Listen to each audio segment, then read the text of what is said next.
शांति। आज 27 अगस्त 2025 मीठे बाबा की साकार वाणी। आज मीठे मीठे बाबा कहते, मीठे बच्चे जी बाबा, अपनी सतो प्रदान तकदीर बनाने के लिए याद में रहने का खूब पुरुषार्थ करो। सदा याद रहे मैं आत्मा हूँ। बाप से पूरा वर्षा लेना है। अपनी सतो प्रदान तकदीर, तो बाबा हमारी सतो प्रधान तकदीर बनाने आए हैं, क्योंकि हम अपने जो तकदीर थी उसके लकीर लगा चुके, अपने आप को ये मन और ये शरीर समझने लग गए। ये शरीर समझते समझते हम अपने आप को पूरा देह भान में ले आए। तमो प्रधान जो स्थिति है वह हमारे इस मन की बन गई और ये माइंड पूरा कचरे से भर गया कि ये मेरापन, ये दुनिया, ये कलयुगी बातें और ये विकार जिनको हम अपना समझने लगे। और हम ये समझते हैं कि हाँ, हर मनुष्य को होता है लालच, हर मनुष्य कभी निस्वार्थ नहीं होता, हर मनुष्य क्रोध भी करता है, हर मनुष्य ऐसे भी करता है, तो हम मानने ही लग गए इसको। लेकिन यहाँ पे बाबा हमको मनुष्य से उस स्मृति में ले जाते हैं, वहाँ पे टिकाते हैं, जैसे हमारे बाबा हैं निराकार स्मृति में, बुद्धि को उपराम स्थिति में ले जाना और अपने आप को आत्मिक स्मृति में स्थित करना। जो हमारी आत्माभिमानी स्थिति है उसमें ही टिकाते हैं हमारे बाबा, और यही हमको पुरुषार्थ सिखाते हैं। हमारा सच्चा सच्चा पुरुषार्थ है कि मैं आत्मा हूँ, देह नहीं।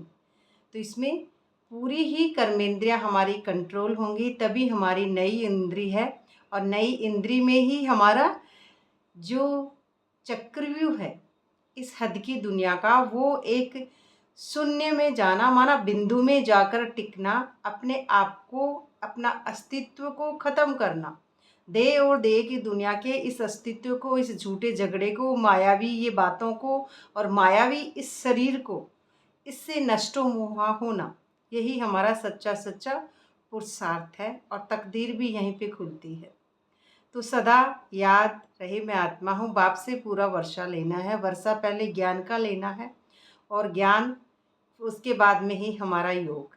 तो हम योग के बिना कभी योगेश्वर नहीं बन सकते। तो योग हमारा बाबा की जितनी याद है, माना कि याद, उठते बैठते खाते पीते, बैठ के ऐसा नहीं है कि हम बैठे ही रहे कुछ नहीं करें, नहीं। जब टाइम है तो ठीक है, और नहीं है तो उठते बैठते ही करेंगे हम।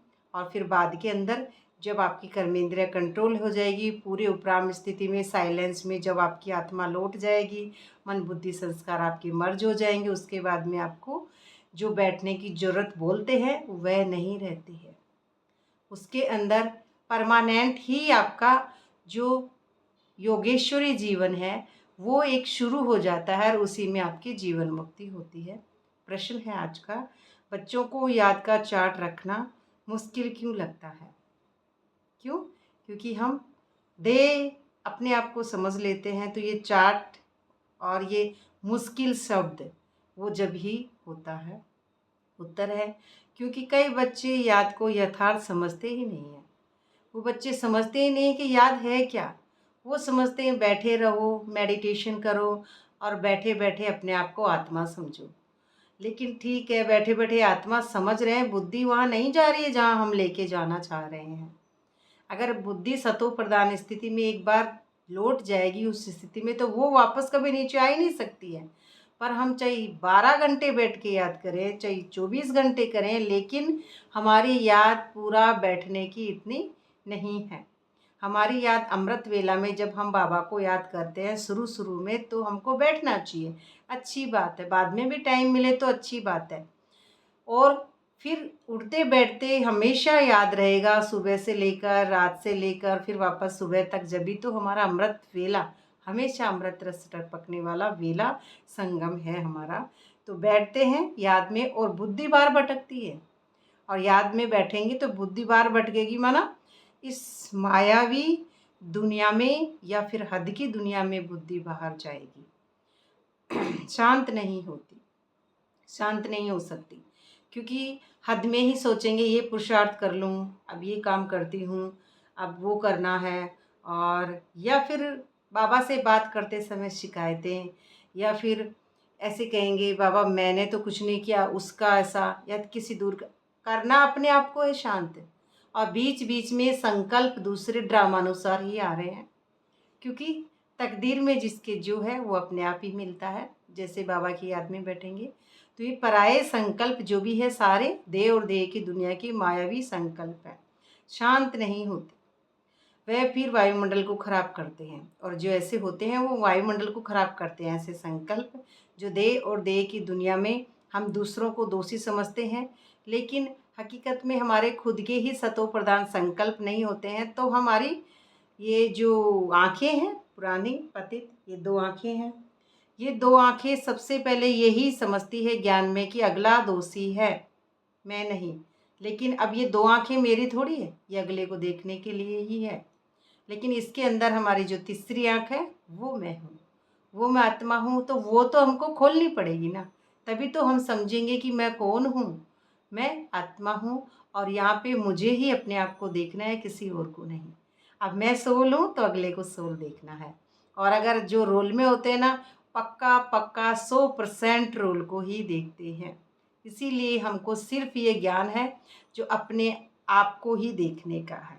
मैं सुधरूँ तो जग सुधरे। तो अगर तो याद करते ही नहीं चार्ट फिर कैसे लिखिए। अगर कोई झूठ लिखते हैं तो बहुत दंड पड़ जाता है। झूठ लिखते हैं, सच्ची बात नहीं बताते, अपने आप को कभी दोषी नहीं बताएंगे, तो ये झूठ ही है। जितना भी दोष है वो खुद का ही होता है, उसमें दूसरा कोई जिम्मेदार नहीं है। बुरा देखकर मैं चला, मुझसे बुरा न कोई। दुनिया में सबसे बुरा मैं है, माना अहंकार खुद का ही है। सच्चे बाप को सच बताना पड़े। अब सच्चे बाप को सच बताना पड़े कि बाबा मुझे वो बात सहन क्यों नहीं हुई, क्योंकि मेरे में पावर नहीं है ना, इसलिए सहन नहीं हुई। तो मैं खुद उस चार्जिंग का जो हमारा पावर हाउस है उसको समझूं कि मैं एक जो लाइट हूँ, तो उस लाइट के समान बनना है मुझे। तो इधर दुनिया में किसी के समान नहीं बनना है। इसी बात को हम बुद्धि में रखें कि निराकार हमारा बाप है, तो उससे हमको चार्ज होना है, न कोई यहाँ के इस स्थूल या 5 तत्वों का ये पुतला है, ये भी बड़ा धोखेबाज है। तो इसकी बात भी बाबा से नहीं करनी है। गीत है, तकदीर जगा के आई हूँ। तकदीर कब जगेगा? जब हमारी बुद्धि की ज्योत जगेगी। और तकदीर जब भी जगेगा जब हम स्वर्णिम दुनिया का राज्य हासिल करेंगे, और जो ज्ञान है हमारी वर्षा वो बाबा से हम लेते रहेंगे निरंतर।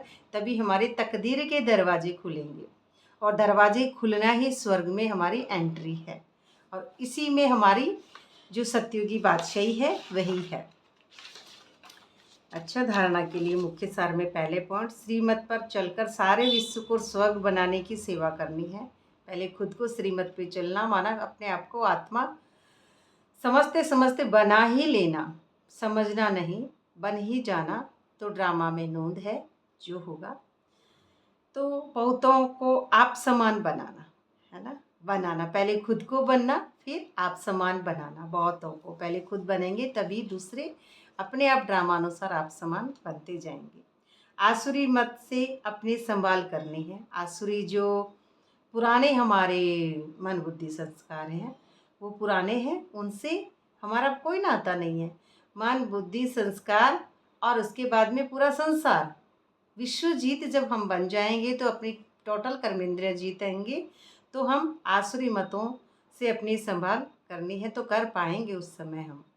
दूसरा पॉइंट है, याद की मेहनत से आत्मा को सतव प्रधान बनाना है। याद की मेहनत, तो सुदामा मिसल जो भी चावल मुट्ठी है वह सब सफल कर अपनी सर्व कामनाएं सिद्ध करनी है।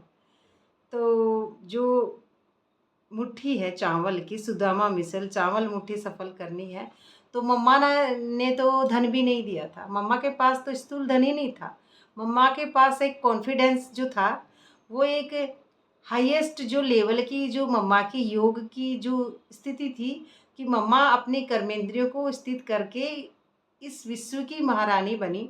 तो ऐसे ही हमको भी उसी टॉप वाली अवस्था में पहुंचना है, वहीं पे पहुंचना है। तो स्थूल धन नहीं है तो ऐसा नहीं है कि हम बन ही नहीं सकते, हम कुछ कर नहीं सकते। यहाँ पे स्थूल धन की तो बाबा बात ही नहीं करते हैं। हमको सिर्फ अपनी कर्मेंद्रिय कंट्रोल करनी है और अपने बादशाही, अपनी जो ये बेहद की राजाई है वो ही हासिल करनी है। इस हद की बातों से या हद के पैसे से या हद के शरीर से या कोई भी हद की बात पुरुषार्थ से या हद की सेवा से ऐसा नहीं है कि हमको मिल जाएगी। नहीं, बेहद की सेवाएं तो बाप की याद से ही हमको मिलेगी। जो बेहद में राजाई है, वो प्रिंस की जो पढ़ाई है, वो अपनी आत्मा राजा की सीट पे जब जाग जाएंगे, जब हमारी तकदीर जाग जाएगी, आत्मा राजा की सीट पे विराजमान होगी, तभी हम उस स्थिति में पहुंचेंगे। और मम्मा की ऐसी स्थिति थी, तो उसमें मम्मा भी यज्ञ में धन नहीं लाई थी, लेकिन मम्मा सबसे आगे निकली। तो यहाँ पे धन की बाबा ऐसी कोई बात नहीं करते। हाँ, धन देना चाहिए, हमारा अहंकार टूटता है। धन जिसके पास है वो दे। वरदान है बाबा का, एक बाप दूसरा न कोई, इस दृढ़ संकल्प द्वारा अविनाशी अमर भव। एक बाबा है, दूसरा कोई नहीं। वो कब होगा? जब अपने आप का विनाश करेंगे।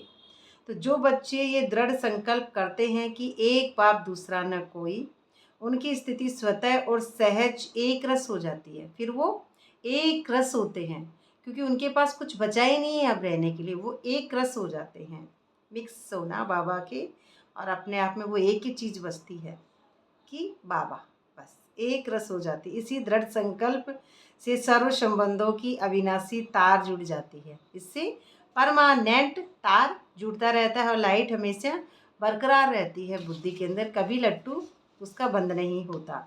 जो डबल सिरताज है वो हमेशा रहता है डबल लाइट में और उन्हें सदा अविनाशी भव, और वह सदा अविनाशी आत्मा हो जाती है। कभी विनाश नहीं होता उसका भव। अमर भव का वरदान मिल जाता है, क्योंकि अमर क्या है? आत्मा है, शरीर तो है नहीं। शरीर गया तभी अमर भव का वरदान मिला। तो मैं शरीर नहीं आत्मा हूँ, इस जगह वरदान मिलता है। दृढ़ संकल्प करने से पुरुषार्थ में भी विशेष रूप से लिफ्ट मिलती है। जितना दृढ़ संकल्प करते हैं आत्मा का, पुरुषार्थ का, उतनी अच्छी लिफ्ट मिलती है। तो उसमें लिफ्ट मिलेगी। जितनी परमात्मा को याद करते जाएंगे उतने ही हम चढ़ती कला में जाते जाएंगे, सीढ़ियाँ चढ़ते जाएंगे। जिनके एक बाप से सर्व संबंध है, उन्हें सर्व प्राप्तियाँ स्वतः हो जाएंगी। एक ही बाप हो जिनका, तो उससे ही स्वतः प्राप्त हो जाएंगे। क्योंकि लौकिक में भी जैसे कहते हैं भगवान के ऊपर विश्वास करना, आज बालाजी पे करना, कल माता जी पे करना, और बचाने दोनों ही नहीं आते।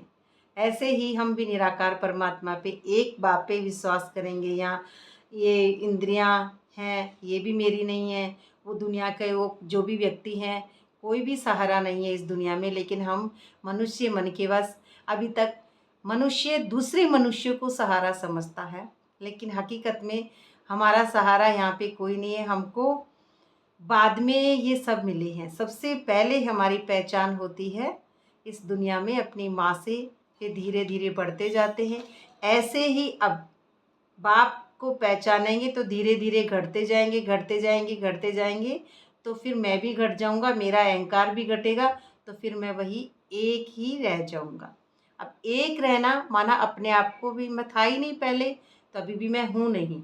अब मैं खुद नहीं, तभी वो प्राप्ति होती है जो हमें अविनाशी, जो स्वतः ही बाबा कह रहे हैं कि ये ऐसे होते हैं तो सर्व प्राप्तियां स्वतः ही हो जाएंगी। उसमें कुछ अलग से करना नहीं पड़ेगा। याद की यात्रा में अपने आप ही सारी प्राप्तियां, आत्मा के साथ गुण, आठों शक्तियां वापस हमारी लौट जाएंगी, जो हमारे ड्रामा अनुसार, जो हमारा है भाग्य। स्लोगन है, सोचना, बोलना और करना तीनों को एक समान बनाओ, तब कहेंगे सर्वोत्तम पुरुषार्थी। जैसा सोचेंगे वैसा फिर हम बोलेंगे, वैसा ही हम कर्म करेंगे। तो वो जब ही होता है जब हम आत्माभिमानी स्थिति में टिकेंगे। तो बाबा को जितना याद करेंगे उतना ही हम आत्माभिमानी स्थिति में टिकते जाएंगे और ये बातें एक जैसी हो जाएंगी। अव्यक्त इशारा है, जिस समय जिस संबंध को आवश्यकता हो उसी संबंध में भगवान को अपना बना लो। दिल से कहो मेरा बाबा, दिल से कहो मेरा बाबा। अब यहाँ पे सारे कनेक्शन मेरे बाबा से हैं। इस जो कनेक्शन मेरा बाबा, यानी इस दुनिया में जो भी है बाबा ही है, श्वास भी बाबा है, इतना होना चाहिए मेरा बाबा, हर कर्म में बाबा। और बाबा कहे मेरे बच्चे, बाबा भी कहेगा फिर मेरे बच्चे। तो इसी स्नेह के सागर में समा जाओ, ये स्नेह छत्र छाया का काम करता है।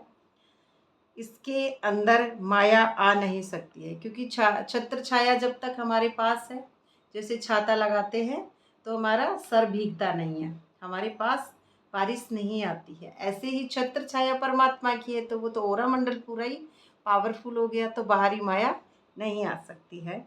बाहरी ये दुनिया की बातें, शरीर शरीर की बातें, कलयुगी तमो प्रधान वातावरण कुछ भी नहीं आएगा। तो इसी सहज योगी बनने का साधन है, यही सहज योगी बनने का साधन है। तो सहज योगी हमारा जो शब्द बोलते हैं, तो सहज योग हमारा स्टार्ट में जब तक हम अपने आप को देह समझ रहे हैं तब तक हमारा सहयोग नहीं है। तो हम निराकार स्मृति में जब टिक रहे हैं तभी हमारा वो सहयोग है, क्योंकि जीवन जीने की जो कला है वो हमारी कर्मेंद्रिय कंट्रोल होने के बाद में ही आती है, जीवन मुक्ति उससे पहले नहीं आती है। उससे पहले हम देह समझ के कर्म करते होते हैं, लेकिन फिर भी अपने आप को कह रहे हैं कि हम आत्मा हैं, और अभी तक कोई भी, एक शब्द और बोलते हैं, अभी तक कोई भी कर्मातीत नहीं बना है। ठीक है, जो आप समझते हैं वो भी ठीक है, लेकिन कर्म करते हुए अतीत में जाना, इस अतीत से परे जाना, तो अपने आप को कॉन्फिडेंस में नहीं रखेंगे तो हम कैसे जाएंगे। तो कर्मातीत बच्चे, तो कर्म करते हुए अतीत से परे जाना, तो ऐसे बच्चे हैं और धीरे धीरे बन भी रहे हैं। तो इसके लिए अपना कॉन्फिडेंस बढ़ाएं, अपने आप को परमात्मा से जितना हो सके उतना मिलान करें, तभी हम अपने आप को उस आत्मिक स्मृति में टिका पाएंगे। अच्छा, तो ये थी मीठी बाबा की आज साकार वाणी, और बाबा का बहुत बहुत शुक्रिया, और आप सब सुनने वालों का भी बहुत बहुत शुक्रिया। ओम शांति।